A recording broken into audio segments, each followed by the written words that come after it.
भागों में बटा होता है, शुक्ल पक्ष और कृष्ण पक्ष। 15 दिन का कृष्ण पक्ष होता है, 15 दिन का शुक्ल पक्ष होता है। इसमें भी तिथियां कम बढ़ती होती रहती हैं। कम बढ़ती होने से इसको एडजस्ट तो करना ही पड़ेगा किसी भी प्रकार से। उसके लिए ये हर लगभग 3 साल बाद, 2.5 साल बाद एक अधिक मास की गणना हो जाती है। साधारणतया सूर्य प्रति माह एक राशि से दूसरे राशि में जाता है, उसको संक्रांति कहा जाता है। लेकिन ये जो अधिक मास होता है, इस अधिक मास के 30 दिनों में सूर्य संक्रमण नहीं करता है, संक्रांति नहीं होती है, इसलिए इसको अधिक मास कह दिया जाता है। कर्मकांड की भाषा में इसको मल मास भी कहा जाता है। मल मास इसलिए कि ये एडिशनल है, त्याज्य है। त्याज्य इसलिए कि इसमें किसी भी प्रकार के कर्मकांड संबंधित लौकिक शुभ कार्य नहीं होते हैं। इसके 3 नाम हैं। एक नाम है अधिक मास। अधिक मास इसलिए कि यह वर्ष के 12 मास से अतिरिक्त 13वां मास होता है। मल मास इसलिए होता है कि इसमें संक्रांति नहीं होती। संक्रांति नहीं होने से इसमें देव कार्य और कर्मकांड नहीं हो सकता है। तीसरा जो इसका सबसे सुंदर नाम है वह है पुरुषोत्तम मास। पुरुषोत्तम मास इसलिए कि पुरुषोत्तम भगवान श्री कृष्ण या भगवान श्री राम की उपासना इसमें अधिक फलदायी होती है। और इस पुरुषोत्तम मास में भक्ति भजन नवदा भक्ति की उपासना की जाए तो प्रभु शीघ्र प्रसन्न होते हैं। तो जब मल मास नाम रखा तो मल मास मूर्तिमान होके भगवान के पास गया। भगवान के पास गया तो भगवान से कहा, बोले देखिए मेरा तो जीवन ही व्यर्थ है, मुझे क्यों बनाया जब मेरे इस समय में न शुभ कार्य होंगे न कुछ देव कार्य होंगे। तो पुरुषोत्तम प्रभु बोले, देखो तुम मेरी शरण में आए हो, तुम्हारा मास सब तुम अधिक मास जो है वो सब मासों से उत्तम होगा, पावन होगा, तुम्हारा नाम पुरुषोत्तम होगा। और दूसरा, जैसे हर मास का स्वामी सूर्य होता है, इस मास का स्वामी सूर्य नहीं होगा, इस मास का स्वामी मैं स्वयं पुरुषोत्तम होऊंगा। अस्यै समर्पितः सर्वे ये गुणमपि संस्थिताः पुरुषोत्तमेति मन्नाम प्रस्थम लोक वेदयो अहमेवास्य संजातः स्वामी च मधुसूदन। नारदीय पुराण में ऐसा कहा गया है कि पुरुषोत्तम मास के पावन पर्व पर जो भजन कथा श्रवण स्नान दान पुण्य भक्ति के अंगों का अनुष्ठान करेंगे वे संसार के समस्त कष्टों विपदाओं अभावों से मुक्त होकर मुझको ही प्राप्त होंगे। इस मास का स्वामी मैं पुरुषोत्तम हूँ। इसमें भागवत का पाठ श्रवण, पुरुषोत्तम क्षेत्र पुरी में जगन्नाथ जी के दर्शन, पुरुषोत्तम प्रिय श्रीधाम वृंदावन अथवा राधा कुंड में वास, पुरुषोत्तम प्रिया यमुना जी में स्नान, पुरुषोत्तम शक्ति स्वरूप गुरुदेव की वंदना, पुरुषोत्तम के प्रिय वैष्णव वृंद की सेवा कोटि गुना फल देती है और यही इस मास में कर्तव्य है, करना चाहिए। राधे राधे।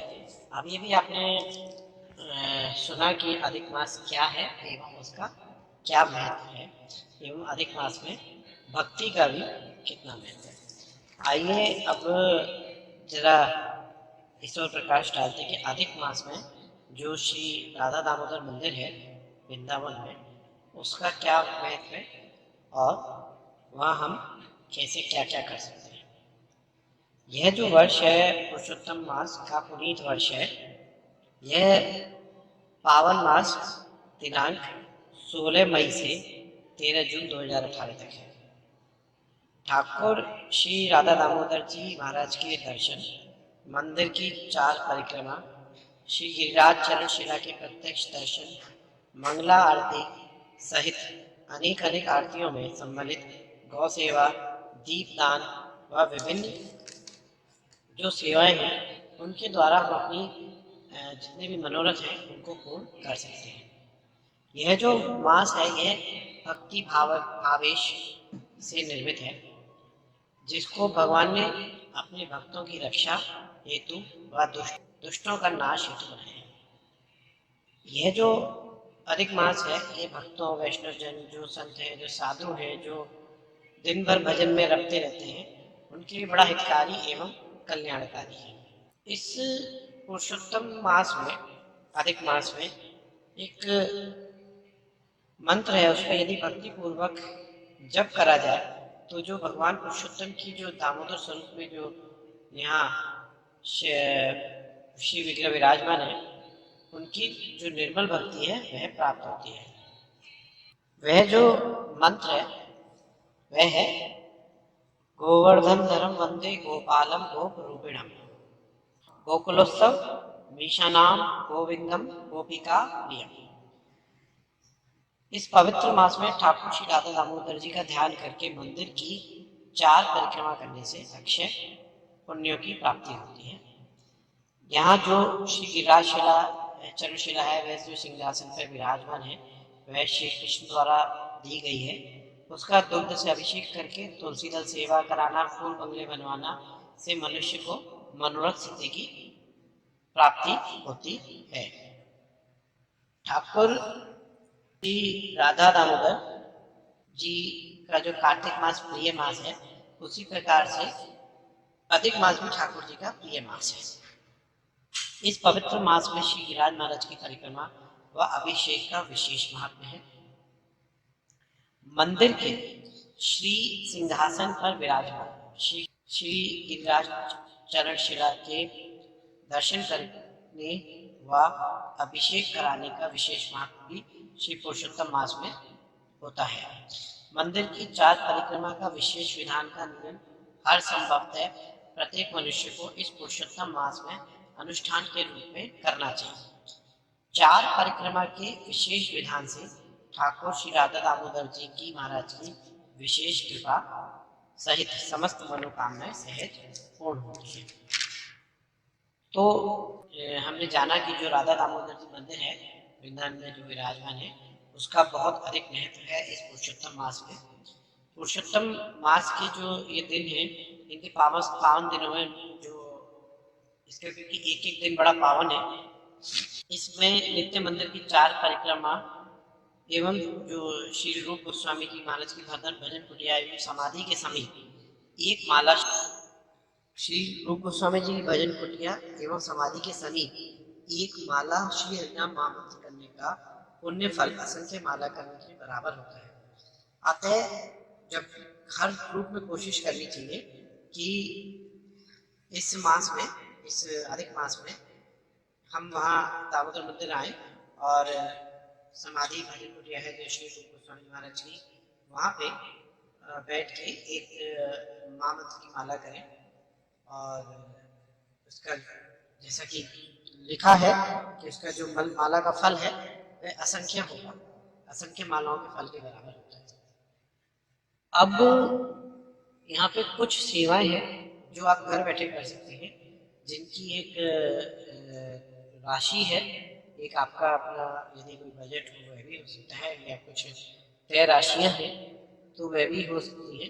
उनका माध्यम ये रहेगा कि हम आपको अपना बैंक अकाउंट नंबर देंगे और आपको उन सेवाओं का फल प्राप्त होगा और बैंक अकाउंट में आप राशि जमा करा सकते हैं और जो भी सेवा आपको हो वह आप करवा सकते हैं और उसका जो भी फल होगा वह हम श्री दामोदर महाराज से प्रार्थना करेंगे कि आपको उसका जो भी फल हो वह प्राप्त हो। पहली जो सेवा है वह फूल बंगले की सेवा, श्री राधा दामोदर जी में फूल बंगला बनवाना। दूसरी सेवा है दैनिक माला सेवा, यदि आप चाहें तो दैनिक माला सेवा का भी एक सेवा है हमारे पास। तीसरी है यहाँ पे अखंड जो है, अखंड नहीं, जब जब मंदिर खुलते हैं कीर्तन चलता रहता है तो वह कीर्तन में आप एक सहयोग सेवा राशि कुछ भी देना चाहें। चौथी सेवा है श्रीमद् भागवत कथा सेवा, यदि आप श्रीमद् भागवत कथा का आयोजन करवाना चाहते हो मंदिर में। पांचवी सेवा है पोशाक सेवा, यदि आप ठाकुर जी के लिए जो पोशाक ठाकुर जी धारण करते हैं वह आप उसमें आप सहयोग करना चाहें। छठी सेवा है श्री तुलसी दल सेवा। तुलसी जी की रोज माला जो है ठाकुर जी को चढ़ाई जाती है, वह ठाकुर जी की बड़ी प्रिय सेवा है और वह सेवा भी आप करवा सकते हैं। सातवीं सेवा है साधु सेवा। यदि आप चाहें तो मंदिर में नियम से या कभी भी, जैसे कोई आपके यहाँ इस अधिक मास में कोई विशेष दिन हो, जैसे आपके घर में किसी का बर्थडे हो या कोई एनिवर्सरी हो या कुछ हो, उस एक दिन आप यदि ऐसी कोई सेवा करवाना चाहें तो वह भी करवा सकते हैं। आठवीं सेवा है श्रृंगार सेवा, जो ठाकुर जी का श्रृंगार होता है उसमें आप कोई सेवा देना चाहते हैं। नाइन्थ जो नौवीं सेवा है वह है आरती सेवा। जो विभिन्न आरतियां होती हैं उसमें आप जो भी एक राशि आप देना चाहें उसके माध्यम से वह आरती सेवा की जा सकती है। तो ये एक राधा दामोदर मंदिर वृंदावन के द्वारा एक वीडियो है जिसमें आपको हमने अधिक मास में श्री राधा दामोदर मंदिर का महत्व एवं जो यहाँ श्री गिरिराज चरणशिला है उसका महत्व, उसकी परिक्रमा और जो सेवाएं हैं उनके बारे में हमने आपको बताया। इस वीडियो के एंड में आपको बैंक की डिटेल्स जो है वह मिलेंगी। उस डिटेल्स में आप जो भी राशि आप जमा करना चाहें वह आप जमा करा के हमें बताएं और हमें बताने के लिए जो मोबाइल नंबर है हमारे मंदिर का, श्री कृष्ण बलराम गोस्वामी जी जो राधा दामोदर मंदिर के गोस्वामी हैं उनका नंबर है 096379517। मैं एक बार फिर से रिपीट कर रहा हूँ 096379517। इस नंबर पे श्री कृष्ण बलराम गोस्वामी जी मिलेंगे। जब भी आप कॉल करें एक विशेष बात का ध्यान रखें कि आप सुबह 8 बजे से लेकर के दोपहर के 1 बजे तक कॉल करें और शाम को करीब करीब 4 बजे से लेकर के और रात के 9 बजे तक कॉल करें। बाकी समय अगर कॉल ना करें तो बहुत अच्छा रहेगा। इस नंबर पे व्हाट्सएप भी अवेलेबल है, मैसेज भी है। अब मैं आपको इस वीडियो को विश्राम देते हुए बस मंदिर का समय सारणी है वह और बता देता हूँ। वह है प्रातः काल में मंगला आरती होगी सुबह 4:45 बजे 4:45 AM मंगला आरती। देन उसके बाद धूप आरती होगी, वह होगी 8 बजे 8 AM। श्रृंगार आरती होगी 11 बजे। यह श्रृंगार आरती और राजभोग आरती होगी 12 बजे। यह श्रृंगार आरती और राजभोग आरती का जो समय है शनिवार और रविवार को आधा आधा घंटा बढ़ जाएगा, यानी शनिवार को और रविवार को श्रृंगार आरती और राजभोग आरती जो कि 11 बजे और 12 बजे होती है वह 11:30 बजे होगी और 12:30 बजे होगी। शाम को ठीक 5 बजे दर्शन खुलेंगे धूप आरती से 5 बजे। फिर संध्या आरती होगी 7 बजे और शयन आरती होगी 9:30 बजे। तो अगर हम सामान्य रूप से देखें तो दर्शन का जो समय है सुबह 7 बजे दर्शन खुल जाएंगे और उसके बाद 11:30 बजे तक खुले रहेंगे लगभग। बीच बीच में आरतियां श्रृंगार के लिए दर्शन बंद होते रहेंगे। शाम को 5 बजे दर्शन खुलेंगे, फिर 8:30 बजे तक बंद हो जाएंगे। 8:30 बजे भोग आएगा, उसके 9:30 बजे दर्शन खुलेंगे और शयन आरती होगी और ठाकुर जी को शयन कराई जाएगी। एक विशेष बात का ध्यान रखें, जब आप वृंदावन आए बंदरों से, चोर उचक्कों से, क्योंकि मंदिर में बहुत भीड़ रहती है, अपने सामान की स्वयं रक्षा करें। किसी भी प्रकार से मंदिर की इसमें कोई जिम्मेदारी नहीं होगी। दूसरी बात, जब आप परिक्रमा लगाएं तो ये जरूर ध्यान रखें कि अगर ठाकुर जी का भोग आया हुआ है तो परिक्रमा ना लगाएं, यह एक अपराध होता है।